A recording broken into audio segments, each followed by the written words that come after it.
Hey, how's everybody doing? Marvin again. So I'm gonna go ahead and, if you notice me kind of looking off to the left a little bit, just making sure I kind of follow exactly what the questions are for our discussion topic this week. And of course, it's about what makes people give. Now, I read the article, and it's kind of hard to follow, to be honest.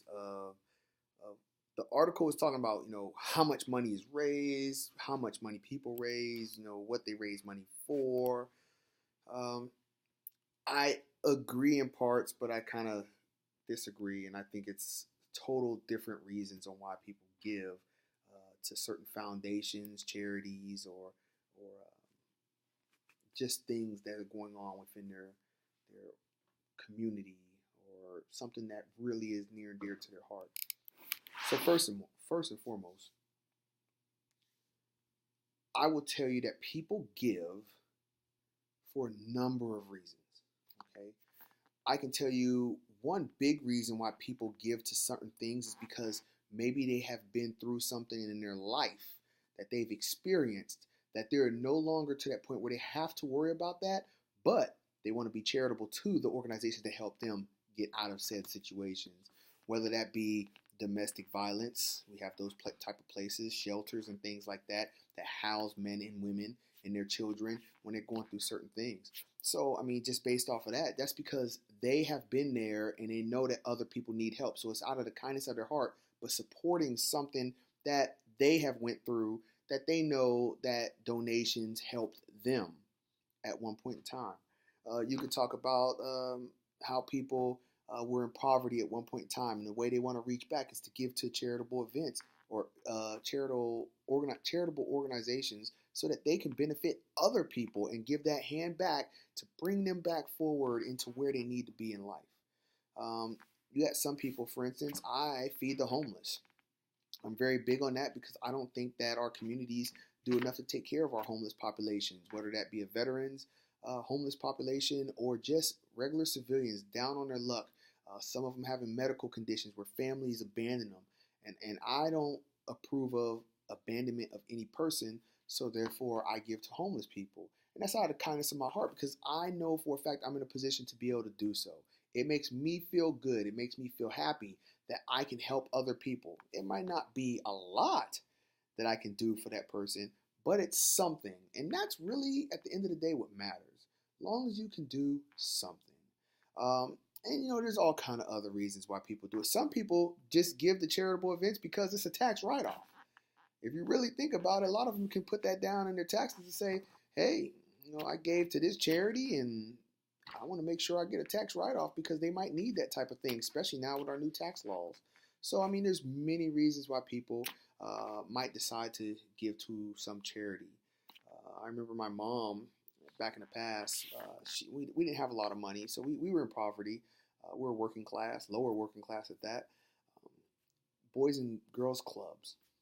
Hey, I grew up in those places. So after school, instead of me being on the street, you know, I was took to the Boys and Girls Club of my organization or my community, and that is where I learned a lot of stuff, and it kept me off the streets because I was in a bad city when I was younger. Hey, so I give money to that type of stuff. I donate time to that type of stuff to volunteer because that is near and dear to my heart because that's what I know.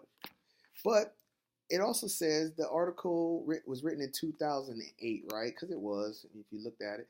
And it says, is it still relevant today in today's economy? Now, let me let you know something. Uh, any charitable event or organization is still relevant today in 2019, 11 years later. It will always be relevant within our society, within this country, and other places. Because let me let you know something. These nonprofit organizations that are receiving funds so that they can help other people are doing what they were intended to do. Fill the gaps of the governments in which they are a part of in their communities. So if you have an organization, trust me, they're not there just because they want to make a issue or a situation. They are there to fill a void in a situation in which the government is probably not able to do something at this time, or able to sustain in such a manner that we can help and assist where you don't need a charitable organization. And that's really kind of where it comes down to. So everything is relevant. Everything. There is not one thing that is going to be fall off the wayside, as I say, because of the time period we're in. Now, if the government, and I'm not knocking the government can only do so much. But if they advance in such a manner and they start funding money towards something, they're still going to need assistance because they're not used to dealing with such communities like the homeless community. They're not used to dealing with domestic violence and how to bring those people back on their feet because they don't have any medical insurance to be able to get counseling and things like that. They really don't deal with shelters. No, the organizations deal with the shelters, the charitable organizations. So they're still going to need assistance. These organizations will be relevant until the end of time. That is a fact. But that's just my take on everything. And I'm gonna view some of everybody else's videos and see how y'all think about it, because truly, I just think charitable organizations, 501c3s, have always been around. It's just more recognized now and the impact they have on society wherever they might operate. So everybody have a great night. I'm sitting here in Oklahoma right now because I'm teaching sexual harassment prevention, or sexual harassment assault prevention or response and prevention to some soldiers down here at Fort Sill, Oklahoma. So you notice my background, I got the two lights. That's the only way I can keep the room lighted, because lighting's pretty bad in hotels. So hey, I hope to really gain some knowledge from all of you guys' videos. Have a good night.